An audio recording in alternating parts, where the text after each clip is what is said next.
transport operators to support inclusive mobility for persons with disability in Greater Kumasi, Ghana. So this is actually an objective for my MPhil thesis, one of the objectives for my MPhil thesis. And also this topic is motivated by the intent that looking at our transport systems, how informal our transport systems here in Ghana is, how will the operators support persons with disability so that it will improve, can improve upon their accessibility, which is their daily access to activities. So this is a brief presentation outline of the background, so some of the key take-home messages that I will give you to after this presentation. The background. Globally, access to transport has been seen as a fundamental human right for the full participation of all persons, not only persons with disability, but everyone. Yes, there have been some international and also national frameworks to guide this full participation, especially of persons with disability, like the UNCRPD, which is the United Nations Convention for Rights of Persons with Disability, Article 9+8, which talks about equal access to transport for persons with disability. And also nationally, the National Disability Act, Section 23, also focuses on the disability needs in transport planning and also operations. However, despite all these nice frameworks, barriers still persist when it comes to access to education, job, and also healthcare for these persons with disability. Some of the key challenges which has been mentioned extensively in the literature spans infrastructural, attitudinal, and also systemic challenges.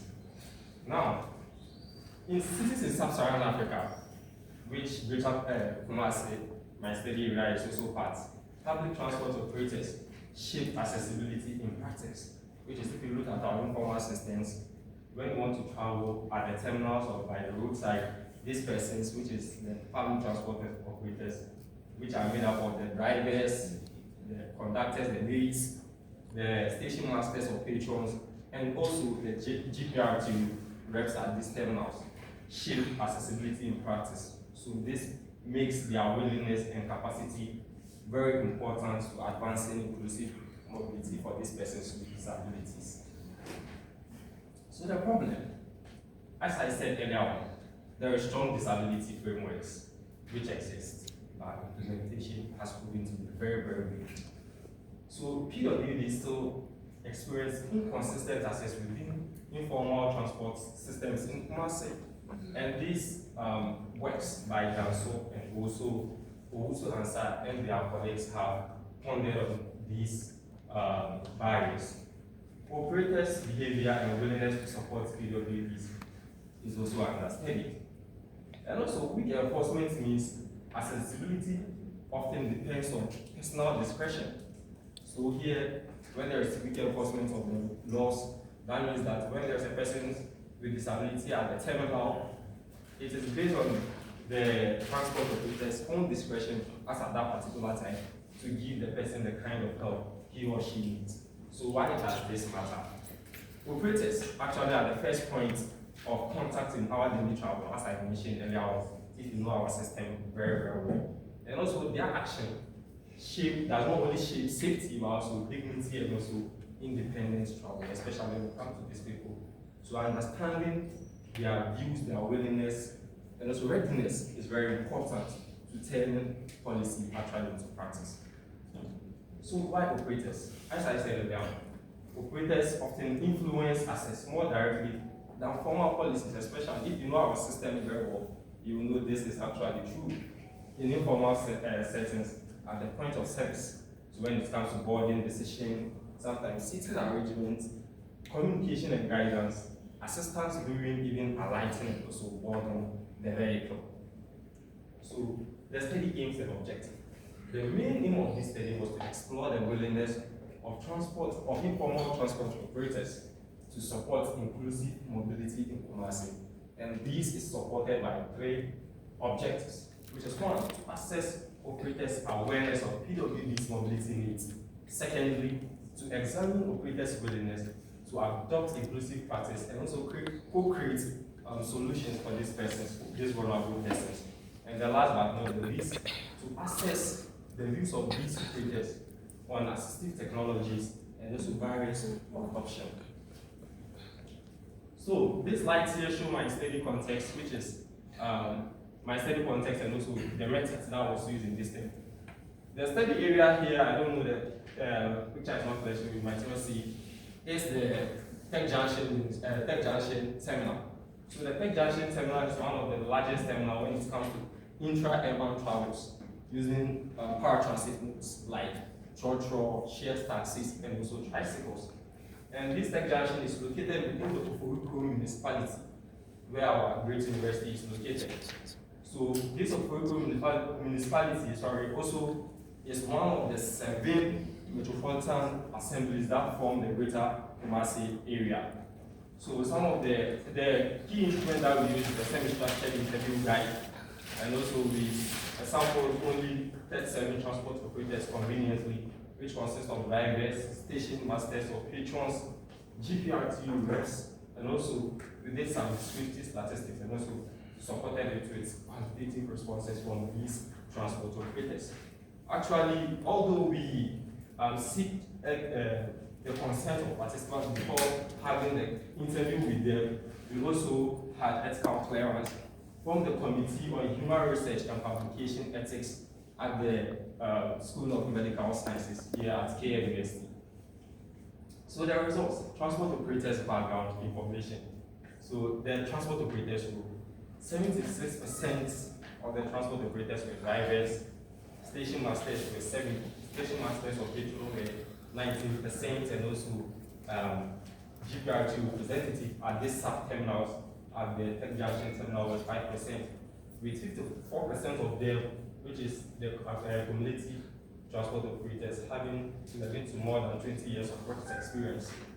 So most of the respondents actually were males, and this is evident when it comes to the transportation workforce, especially in Africa.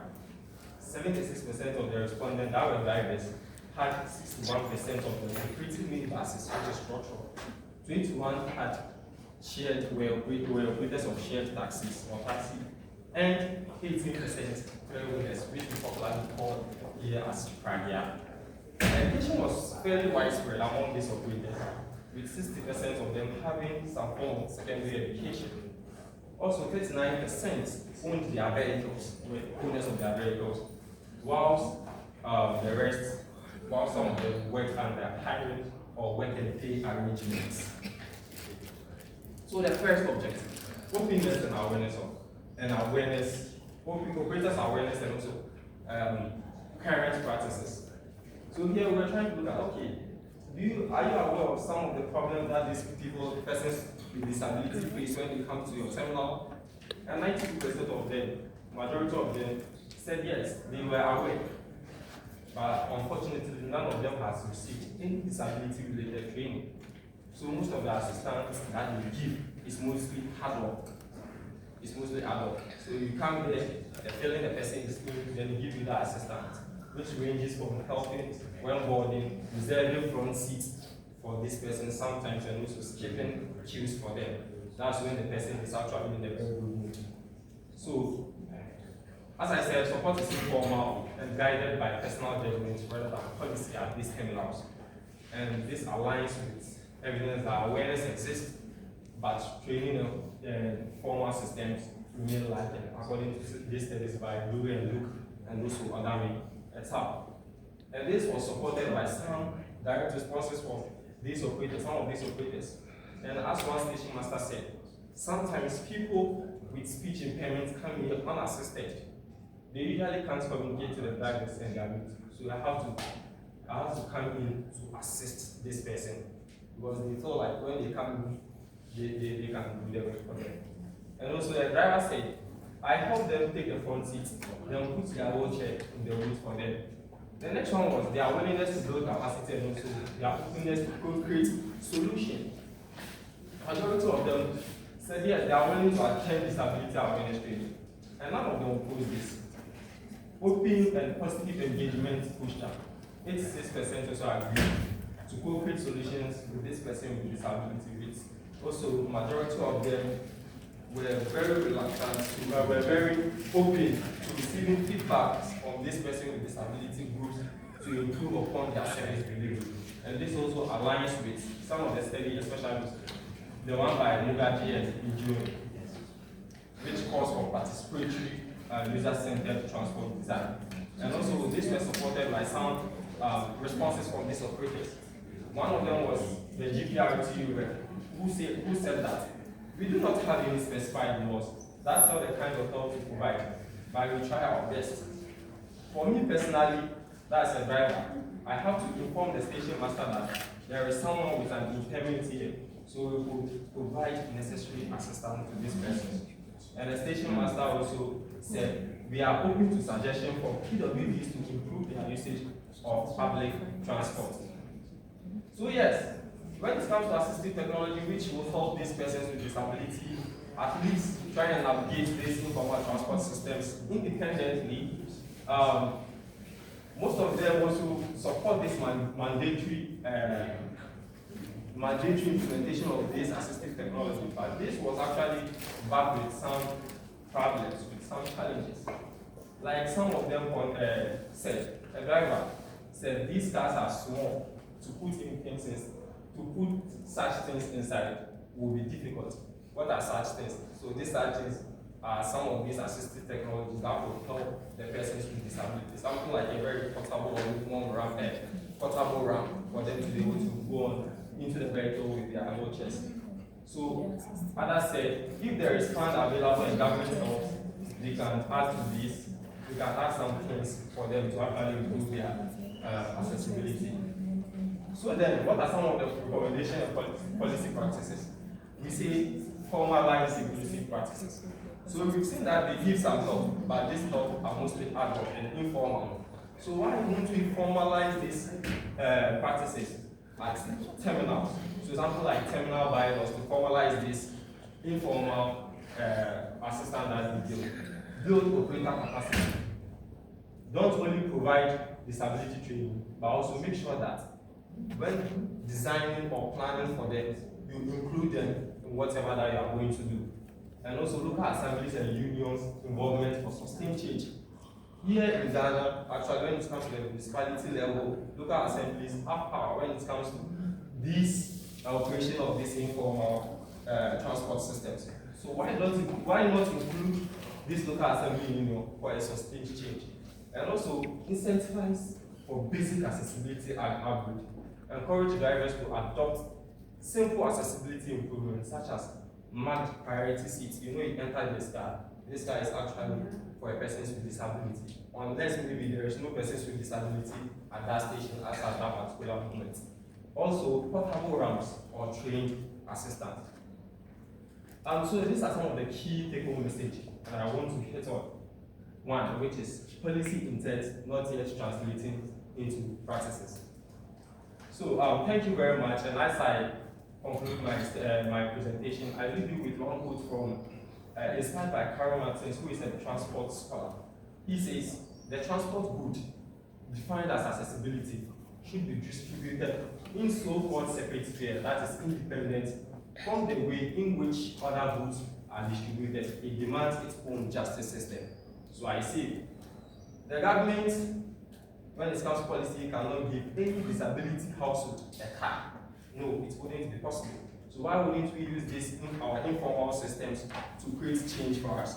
We know these operators are there to help us achieve these objectives, because it's left barely 5 years for us to account for the SDG goal 2030. And I think that when we are able to go through these tangents, when it's time for us to account, we can give a better account. Thank you very much.